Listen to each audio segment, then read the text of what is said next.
Bye Mansi Bhardwaj. जैसा कि previous 2 lecture में मैंने यहाँ पे जो है यूनिट की थी लार्ज डिस्टेंसेस के लिए, स्मॉल डिस्टेंसेस के लिए, लार्ज मासेस के लिए, स्मॉल मासेस के लिए, फिर हमने एरियाज के लिए किया था, फिर हमने जो है स्मॉल एटॉमिक मास यूनिट की थी, मास की स्मॉल और जो है बड़ी यूनिट दोनों कर दिए थे। तो यहाँ तक हमारा जो है इतना मेन इंपॉर्टेंट नहीं था, क्योंकि यहाँ पे हमारे इतने न्यूमेरिकल, इतने क्या बिल्कुल ही न्यूमेरिकल नहीं बनते हैं।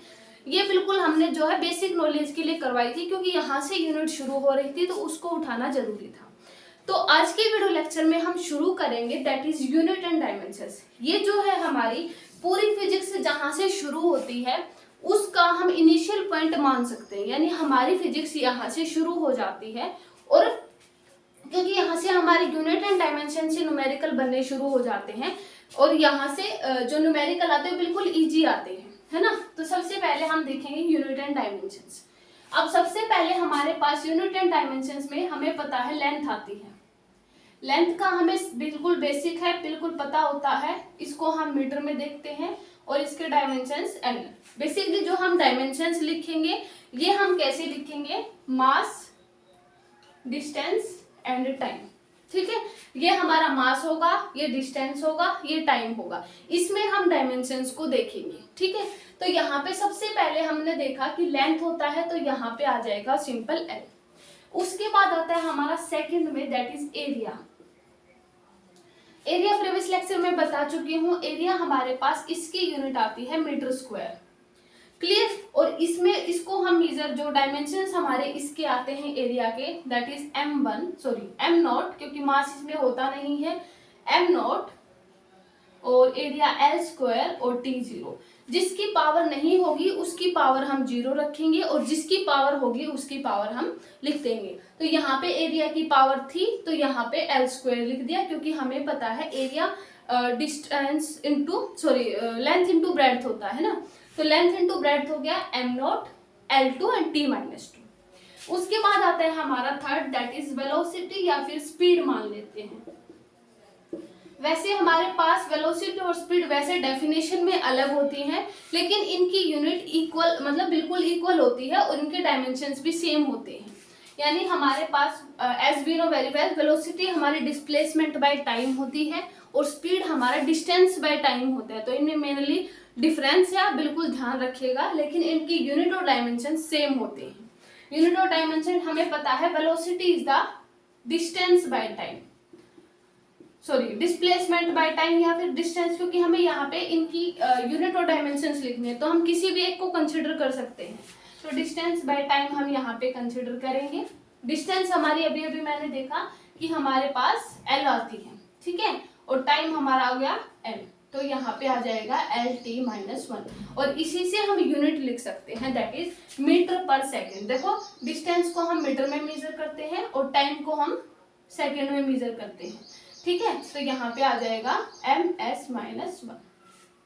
ठीक है, ये हमारी यूनिट है। अगर न्यूमेरिकल में, क्योंकि यूनिट जो है हमारी बहुत इंपॉर्टेंट होती हैं, अगर ये न्यूमेरिकल के पीछे लिखा हो और इनको हम ध्यान ना दें, क्योंकि बहुत बार कि हमारे पास न्यूमेरिकल में सेंटीमीटर में आ जाता है, सेंटीमीटर पर सेकंड, है ना, तो पहले उसको हमें मीटर पर सेकंड में कन्वर्ट करना होता है, अदरवाइज न्यूमेरिकल रॉन्ग हो जाएगा।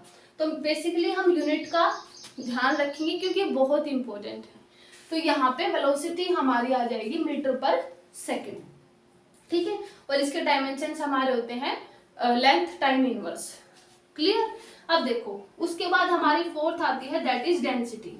अब डेंसिटी हमें पता है हमारे पास क्या होता है, density is the mass per unit volume, यानी मास और वॉल्यूम हमारा L की क्यूब। ठीक है, यहाँ पे LT-1 है तो इसको हम ऐसे लिख सकते हैं m0, L1 एंड T-1, क्योंकि हम डायमेंशंस में मैंने अभी बताया कि जिसकी पावर नहीं होगी उसकी हम 0 लिख देंगे और जिसकी होगी उसको हम लिख देंगे। ठीक है, यहाँ पे हो गया। अब देखो यहाँ पे मास है, इसको हम 1 ले देते हैं। ठीक है, लेंथ है, इसको हम क्या कर देंगे -3, और t यहाँ पे है नहीं तो यहाँ पे हम t की पावर 0 कर देंगे। तो ये हमारी हो गई किसकी, डेंसिटी की।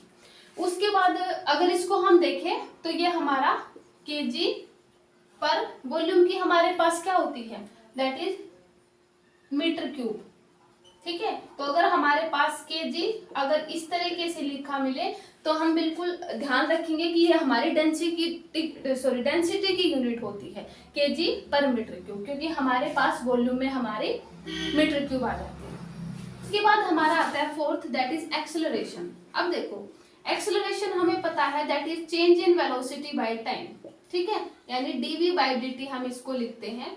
dv अभी अभी हमने देखा कि वेलोसिटी की हमारे पास स्पीड थी lt-1 और टाइम का आ जाएगा t, यानी यहाँ पे हमारे पास जो डायमेंशंस बनेंगे, क्योंकि मास यहाँ पे है नहीं तो हम क्या लिखेंगे m0, ठीक है, l हमारे पास 1 है और t यहाँ पे ऊपर चला जाएगा तो ये आ जाएगा lt-2। तो हमारे पास जो डायमेंशंस हो गए एक्सेलरेशन के that is m0 l1 t-2। उसके बाद आता है हमारा सिक्स्थ दैट इज मोमेंटम। मैं जो है यहाँ पे डायमेंशंस और यूनिट है बिल्कुल उन्हीं के करूंगी जो इम्पोर्टेंट हैं। वैसे मैं आपको बेसिकली जो ऊपर का है वो सारा बता दूंगी, लेकिन मैं सारा करवाऊंगी नहीं क्योंकि वीडियो जो है बहुत लंबी हो जाएगी, ठीक है। और अगर आप कहें तो मैं इसको 2 पार्ट में जो है करवा सकती हूँ, क्योंकि यूनिट हमारी बहुत ज़्यादा है, फिर हमें उनका डायमेंशंस भी एक्सप्लेन करनी होंगी, है ना। तो सिर्फ मैं वही यूनिट और डायमेंशंस करवाऊंगी जिन पे बेस हमारे न्यूमेरिकल लगभग आ जाते हैं या फिर जिनकी यूनिट हमसे पूछ ली जाती है, ठीक है। तो सबसे और उसके बाद देखो हमारे पास आता है momentum. Momentum as we know that momentum हमारा क्या होता है, that is mass into velocity, ठीक है।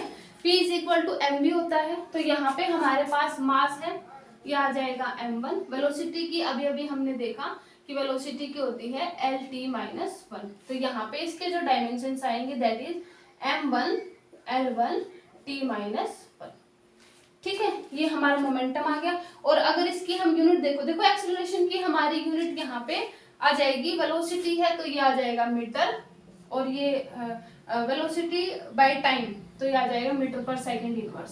तो सेकंड -2 आएगा ना, -2, क्योंकि यहाँ पे टाइम की -2 है तो ये आ जाएगा एक्सेलरेशन की हमारी जब यूनिट हम देखेंगे ना तो ms-2 आ जाएगा, है ना। जहाँ पे न्यूमेरिकल में अगर ms-1 लिखे इसका मतलब हमें वेलोसिटी गिवन है, अगर ms-2 हुए लिखा मिले तो हमें देख लेना है कि वो एक्सेलरेशन गिवन है।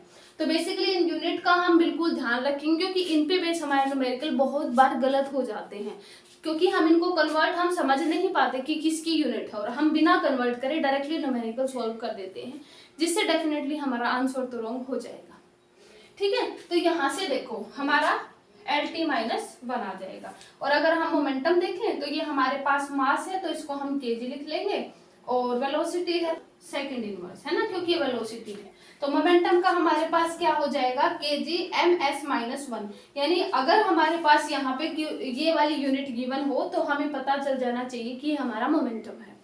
इतना क्लियर हुआ। ये हमारे कुछ इंपॉर्टेंट जो है यूनिट थी और उनके डायमेंशंस थे। उसके बाद हम कुछ और इंपॉर्टेंट करते हैं आगे, जो हमारे और जो है फिजिकल क्वांटिटी है उनकी यूनिट और हमारे जो है डायमेंशंस करते हैं। उसके बाद हम देखते हैं हमारा वर्क। अब देखो वर्क हमारा क्या होता है, that is force into displacement, ठीक है, FDS, ठीक है। वर्क को वैसे बेसिकली हम जूल में, हमारे पास जो न्यूमेरिकल होता है वो वर्क का जूल में गिवन होता है ना। और इसके जब डायमेंशंस निकालते हैं तो हमारे पास फोर्स का डायमेंशंस क्या होता है, देखो सबसे पहले फोर्स का ही करवा देती हूँ। देखो फोर्स हमारे पास क्या होता है, मास इनटू एक्सेलरेशन, क्योंकि यहाँ पे यूज होगा ना ये, तो पहले मैं फोर्स का करवा देती हूँ। मास इनटू एक्सेलरेशन, तो मास का आ जाएगा m1, एक्सेलरेशन का भी अभी हमने देखा दैट इज lt-2, क्योंकि हमारे पास एक्सेलरेशन होता है dv बाई dt, dv का lt-1 बाई t तो lt-2 आ जाएगा। तो यहाँ से m1 l1 t-2 आ जाएगा फोर्स का, ठीक है। तो यहाँ पे देखो ये हमारा हो गया फोर्स का। अब उसके बाद हमारे पास आता है वर्क का। अब देखो वर्क का हमारे पास क्या आ जाएगा, force into displacement, force into distance है ना, तो फोर्स का हमारे पास कितना आता है, that is m1 l1 t-2, और डिस्टेंस हमारे पास इसका हम l लिखेंगे। तो यहाँ पे हमारे पास आ जाएगा m1 l2 t-2, ये हमारा आ जाएगा वर्क। अब इस बिल्कुल वर्क के जैसा ही हमारे पास डायमेंशंस एक और है, दैट इज एनर्जी। एनर्जी भी हमारे जूल में ही मेजर की जाती है। फोर्स हमारा होता है न्यूटन मीटर, ठीक है। Newton metre square. एक्सेलरेशन है ना, तो एक्सेलरेशन के लिए हम ये लिखेंगे, ठीक है। अब देखो उसके बाद हमारे पास आता है एनर्जी। एनर्जी का भी सेम वही, क्योंकि एनर्जी और वर्क को हम जूल में ही देखते हैं, तो हमारे पास आ जाएगा, इसका भी डायमेंशन आ जाएगा m1 l2 एंड t-2, ठीक है। सेम हमारे इनके डायमेंशन बनेंगे। उसके बाद आता है हमारा दैट इज प्रेशर। प्रेशर हमें पता है क्या होता है, फोर्स पर यूनिट एरिया, ठीक है। और फोर्स हमारा, फोर्स का भी डायमेंशन देखिए that is m1 l1 t-2 और एरिया का आ जाएगा l²। तो यहाँ पे इसके जो डायमेंशंस बनेंगे वो बनेंगे m1 l-1 t-2। ये क्यों बना, क्योंकि यहाँ पे l1 है, इसकी पावर -2 ऊपर जाएगी, तो वहां से -1 बचेगा। तो इसका हमारे पास डायमेंशंस हो गए that is m1 l-1 t-2। और इसकी जो यूनिट है वो मैं करवा चुकी हूँ, कौन कौन सी होती है। पास्कल एटमॉस्फेरिक प्रेशर जो है, मैंने उनकी यूनिट बता दी थी प्रेशर की, जो कि मैंने बताया था बहुत ही इंपॉर्टेंट है, क्योंकि वैसे वहां पे भी हमने देखा था ना कि 1 पास्कल में हमारे पास कितना, सॉरी 1 बार में हमारे पास 10⁵ होता है ना। और साथ में यूनिट लगाई थी, ये आ जाएगा न्यूटन मीटर -2, ये यूनिट होती है, क्योंकि एरिया की हमारी होती है मीटर स्क्वायर, तो यहाँ पे मीटर की -2 हो जाएगी। इतना क्लियर हुआ। उसके बाद आता है हमारा इम्पल्स। इम्पल्स हमें पता है हमारा क्या होता है, इम्पल्स बिल्कुल स्मॉल टाइम के लिए लगने वाला फोर्स। तो हमारे पास फोर्स इनटू टाइम आता है इम्पल्स। फोर्स वही, इसकी जो यूनिट हमारी क्या हो जाएगी, न्यूटन सेकेंड, ठीक है। और जब इनके डायमेंशंस निकालेंगे तो हमें पता है फोर्स का क्या होता है, दैट इज अभी अभी हमने देखा फोर्स का, that is m1 l1 t-2, ये हमारा फोर्स का होता है। और जब टाइम लिखेंगे तो यहाँ पे t आ जाएगा, तो यहाँ पे m1 l1 एंड t-3, ये हमारा हो जाएगा इम्पल्स। क्लियर। उसके बाद हम देखते हैं दैट इज स्ट्रेस। अब स्ट्रेस भी हमारा एक टाइप से क्या होता है, प्रेशर ही होता है। स्ट्रेस हमारा फोर्स पर यूनिट एरिया ही होता है, तो प्रेशर होता है, तो सेम वही यूनिट हमारी जो प्रेशर की थी that is m1 l-1 and t-2, ठीक है। तो ये हमारी होगी स्ट्रेस की। और जब हम इसको देखेंगे तो न्यूटन मीटर ही हमारा जो है स्ट्रेस की यूनिट आ जाएगी, न्यूटन मीटर माइनस, ठीक है। ये हो गए हमारे कुछ और इम्पोर्टेंट जो है यूनिट एंड डायमेंशंस। उसके बाद हम नेक्स्ट करते हैं जो और हमारे इम्पोर्टेंट है। उसके बाद हमारे कुछ बेसिक्स आती हैं जो कि वैसे बिल्कुल नॉर्मल होती हैं, क्योंकि वो न्यूमेरिकल में ही पूछी जाती हैं। तो जैसे कि हमारे पास हो गया क्या, जैसे कि फ्रीक्वेंसी। फ्रीक्वेंसी हमें पता है क्या होता है, दैट इज टाइम पीरियड का इनवर्स होती है। तो इसलिए फ्रीक्वेंसी का अगर हम डायमेंशंस निकालेंगे तो हमारे पास t-1 आ जाएगा, बिल्कुल बेसिक है ये। और अगर हम एंगल का देखें, एंगल हमारे पास क्या होता है, that is arc by radius, है ना। एंगल हमारे पास आर्क बाय रेडियस होता है। ये जो फॉर्मूला है ये बहुत ही इंपॉर्टेंट है। इसका बेसिकली जो फॉर्मूला आता है वो होता है theta is equal to L/R, ठीक है। ये हमारा एंगल होगा, ये होगा आर्क और ये होगी हमारी रेडियस। ये बहुत ही इंपॉर्टेंट है, क्योंकि इस पे बेस हमारे जो है पूरी क्लासिकल फिजिक्स में इस फॉर्मूले का हमें यूज देखने को मिलेगा बहुत ज्यादा। और वैसे भी जब हम इनका जो हमारी होती है ना ट्रिग्नोमेट्रिक फंक्शन में भी हम इस फॉर्मूले का यूज करते हैं, जिसमें हमें थीटा निकालना होता है, कोस थीटा साइन थीटा, तो उसमें भी हम इसका यूज करते हैं। तो ये इंपॉर्टेंट फॉर्मूला है कि हमारा theta is equal to arc by radius होता है। वैसे इसके डायमेंशंस कुछ नहीं होंगे, क्योंकि वही हमारी आर्क का होता है L/, और वही हमारी रेडियस होती है। तो हमारे पास वही हो जाएगा, m भी 0 हो जाएगा, L भी 0 हो जाएगा और t भी 0 हो जाएगा, ठीक है। इसका हमारे कोई डायमेंशंस नहीं होते। तो यही हमारे कुछ इंपॉर्टेंट जो है यूनिट, जो फिजिकल क्वांटिटीज थी, यूनिट थे और उनके डायमेंशंस थे। तो आज के वीडियो लेक्चर में मैं इतना ही रखूंगी, क्योंकि हमारी वैसे यूनिट बहुत ज्यादा है, लेकिन न्यूमेरिकल वाइज जब वो आती जाएंगी तो मैं उनको एक एक एक्सप्लेन करती जाऊंगी। वैसे अलग अलग करवाने लगे तो बहुत ज्यादा लंबा लेक्चर हो जाएगा, और इतनी इंपॉर्टेंट है भी नहीं, इतनी सारी आती भी नहीं। जो इम्पोर्टेंट थी वो मैंने आपको बता दिया है। बेसिकली यही से हमारे पास यूनिट एंड डायमेंशंस पूछ लिया जाता है, ठीक है। तो आज के वीडियो लेक्चर में हम इतना ही करते हैं।